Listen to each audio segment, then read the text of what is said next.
Direktur Teknik PSSI Indra Sapri menjelaskan faktor kegagalan Timnas Indonesia U17 melaju ke babak gugur Piala Dunia U17 2023. Menurutnya, permasalahan terletak pada minimnya kompetisi usia muda. Misi ekstra sulit telah dilaksanakan Timnas Indonesia U17, namun skuad Garuda Asia terbilang gagal menuntaskan misi sulit tersebut. Betapa tidak, Timnas Indonesia U17 berada di grup sulit bersama Timnas Ekuador U17, Timnas Panama U17, dan Timnas Maroko U17.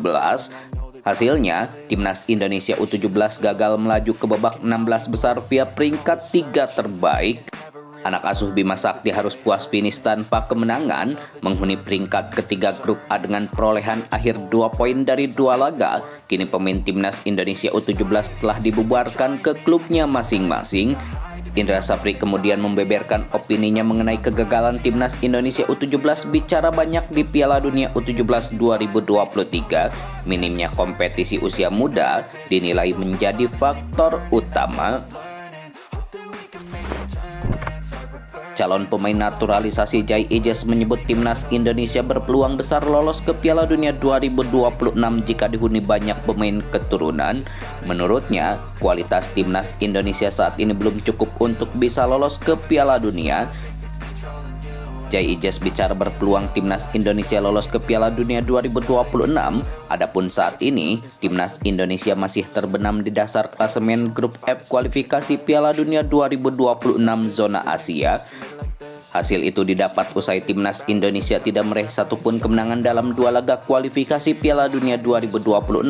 Skuad Garuda dibantai Irak dengan skor 1-5 dan ditahan imbang 1-1 oleh Filipina. Kendati demikian, peluang Timnas Indonesia untuk lolos ke Amerika Serikat, Kanada, dan Meksiko masih cukup terbuka. Pasalnya masih banyak 3 poin yang bisa dipanen skuad Garuda pada laga kandang selanjutnya.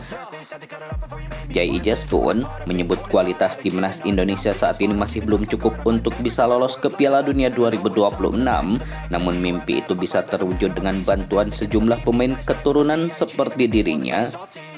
Jai Ijes pun kemudian mengambil contoh Maroko yang pada Piala Dunia 2022 lalu berhasil berbicara ke semifinal. Sebagaimana diketahui, Maroko merupakan negara yang skuad timnasnya dihuni cukup banyak pemain keturunan.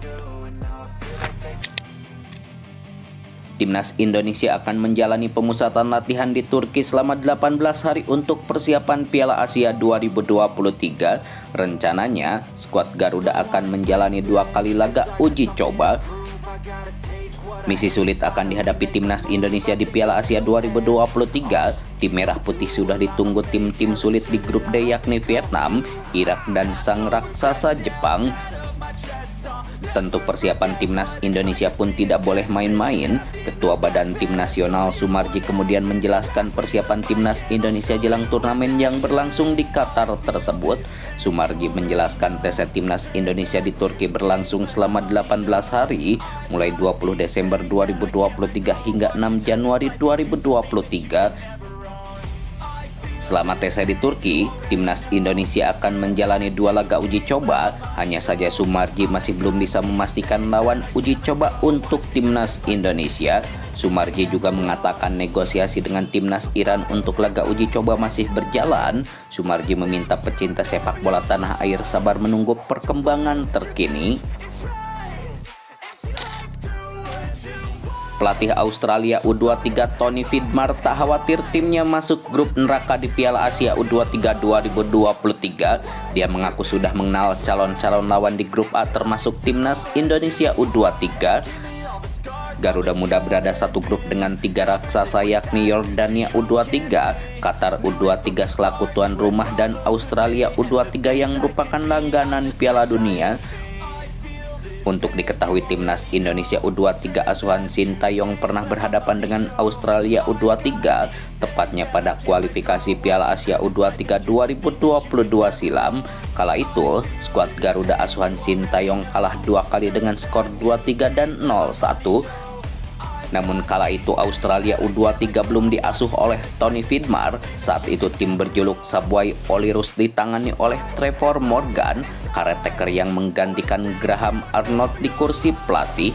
Tony Vidmar yang saat ini menjabat sebagai pelatih Australia U23 mengomentari hasil drawing Piala Asia U23 2024. Dia pun mengaku sudah mengenal calon lawan di grup A termasuk timnas Indonesia U23. Vidmar memastikan persiapan matang akan dijalani Australia U23 jelang turnamen yang akan digelar di Qatar tersebut. Arsitek berusia 53 tahun itu memastikan timnya akan mengincar tiket ke Olimpiade Paris 2023. Ketua Umum PSSI menyebut target jangka pendeknya di PSSI yakni membawa timnas Indonesia tembus peringkat 100 dunia. Hal itu diungkapkan sang Ketua Umum PSSI tersebut dalam sebuah wawancara dengan FIFA baru-baru ini. Dalam kesempatan itu, Erick Thohir mengaku berambisi membawa timnas Indonesia masuk top 100 di ranking FIFA dalam jangka pendeknya. Saat ini timnas Indonesia sendiri masih berada di peringkat 145 dunia. Dalam jangka pendek, tujuan kami adalah menjadi peringkat 100 besar dunia, kata Erick Thohir.